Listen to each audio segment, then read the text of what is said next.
Good morning. So, Martha and Mary. Last week we heard the story of the Good Samaritan. After that, I think Martha and Mary is probably the second most well-known story in the Bible. But I think Martha and Mary is not necessarily positive, negative roles. Martha is the first to welcome Jesus to her home. She's out there on the road welcoming Jesus and the disciples into her home. She demonstrates the rituals of hospitality. Isn't this what we're supposed to do? Radical hospitality, good works. So I'm going to ask you to, part of my training, one of the things I'm looking at is the inactive exercises. So if you can close your eyes and picture this scene, okay? So Jesus is coming down the road with his 12 disciples. Martha and Mary and Lazarus are at their house. Martha goes up to welcome Jesus. You can either take on the role of Martha, Mary, or disciple. Maybe Martha's thinking, how am I gonna feed all these people? Will my food stretch? What can I add to the pot? And Martha's saying, this is my teacher, my friend. Will he tell Mary to help? Maybe Martha is tired. She'd like to sit down. And I always wonder when I read this story, is she the eldest? Has she always felt the need to host? Is this her role in the house?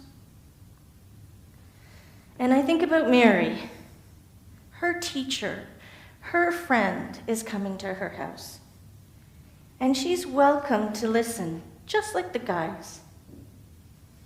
She can be challenged intellectually listening to Jesus. She gets the chance to do more than keep house.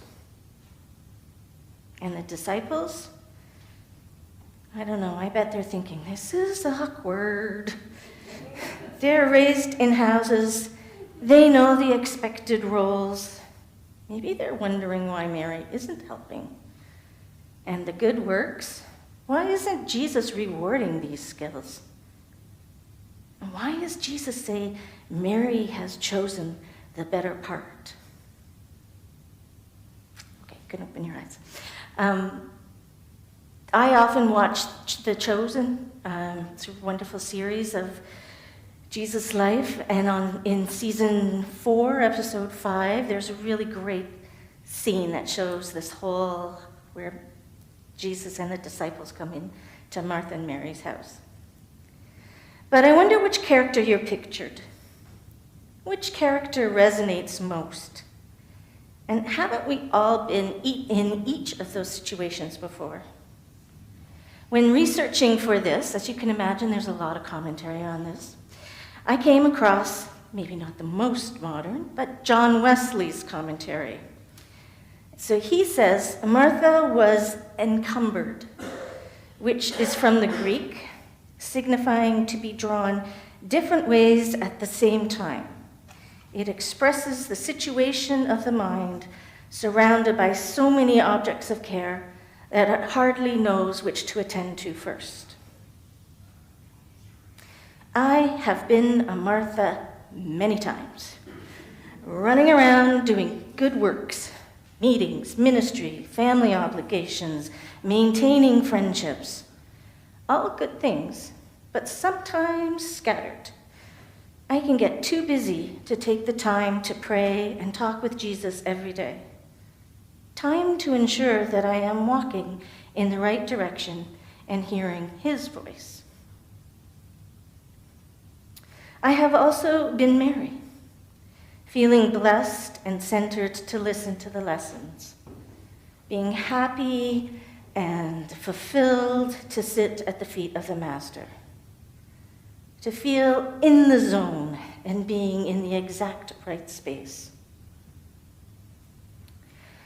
One further commentary that's a little more modern I read was from Marilyn Solomon, who is a professor of the New Testament.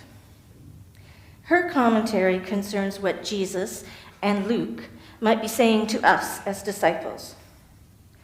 Earlier in Luke, Jesus tells us the kingdom of God has come near to you, and tells us that nothing must distract us from this reality.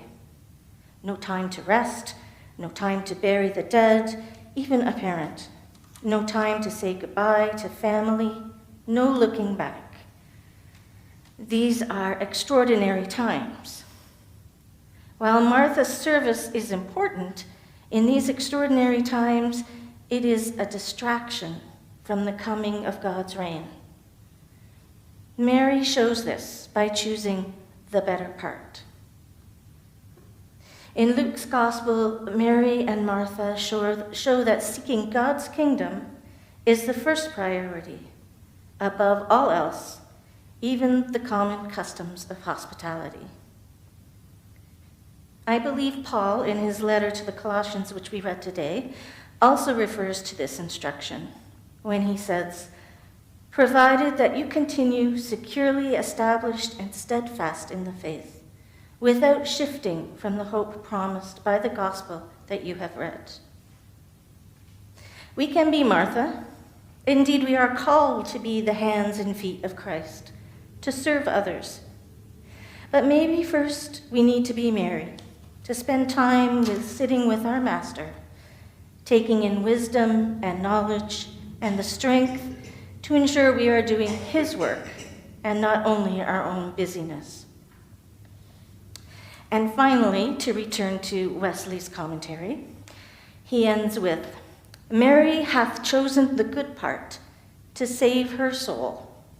Reader, hast thou,